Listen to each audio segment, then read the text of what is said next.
My friends, let's take some tzedakah. Put in tzedakah for all those who are alive and need refuah shleima and will be well as for those, unfortunately, who lost their lives. The shlucha that they was buried during the kinnis shluchas, and the innocent lives that have been taken away by a murderous terrorist. Although the world is trying to present it as a car ramming against a bus stop, no, it's against people. He ran into people. And we have to remember that, unfortunately, we are surrounded by Shivim Ze'evim, by 70 wolves. And this is true anywhere in the world. There was a message that went out to all the synagogues around the world, Chabad centers around the world, to be very careful. Because apparently they want to take revenge about what a individual did in Sweden. So the whole Jewish community becomes guilty. And in fact, yes, we are koima achas. The Jewish people is one body. And when something happens to a Jew anywhere in the world, it affects every single Jew anywhere in the world. When we hear of these tragic losses of life, two beautiful, innocent children torn away in their young life.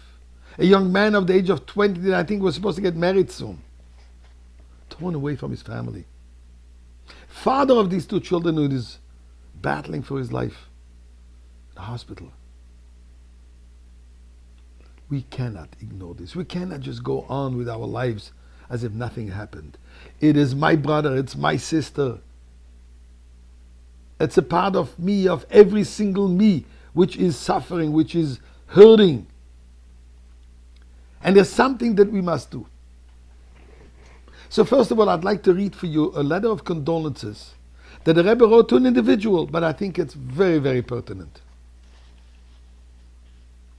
And the Rebbe writes, it pains me to have heard the loss. I'm saddened to learn of your loss. In addition to my participation in his grief, please convey to his daughter and family that they may live and be well, even though I do not know them. Share with them my condolences. And the traditional condolences blessing, which is Amokim Menachem Esrem B'Soich Shara Velitzin V'Yerushalayim, the place will comfort them among the rest of the mourners of Zion and Jerusalem. And the Rabbi takes a message from here and says there is two messages that we have to take out from this general statement.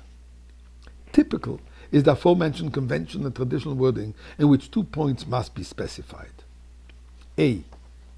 Regarding the very grief, it links with the grief, the individual's grief is linked with the grief of the entire nation. B'Soich Shar Avei Letzion. The other mourners of Jerusalem, those who mourn for the destruction of Zion and Jerusalem, which is the grief of the entire nation. So the individual has to know that their individual grief is the grief of the entire Jewish nation. It is not just their personal grief. Every single Jew around the world is grieving with them. In a certain way, it alleviates a little bit the grief of the individual. Tzoros Rabim Chotzin Necham, as it says, an issue which affects many is a partial condolence. But then says the Rebbe's second point. And regarding the comfort, Shara Velitzin V'Yerushalayim, as we know, just as the comfort of Zion and Jerusalem is certain, and it is one of the foundations of our faith, to the extent that it says that the one who mourns for Jerusalem will see its rebuilding. So too is the matter of mourning of the individual. Well, the aim of mourning is about contemplating, focusing on what is life, and improving in one's life.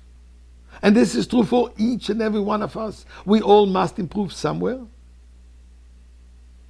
So just as Jerusalem will be comforted by the rebuilding of the Beis Hamikdash, so too we have to know that the comfort to this individual, particular family will come from Menachem Zion, the one who's comforting Zion and the builder of Jerusalem.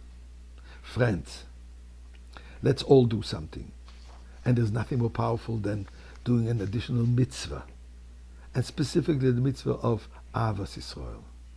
With the mitzvah of Avas Yisrael, we will see Menachem, Yachish Menachem Lenachamenu, our comforter, and all together we will be in Yerushalayim, in the Beis Hamikdash, with all those who lost their lives. Now,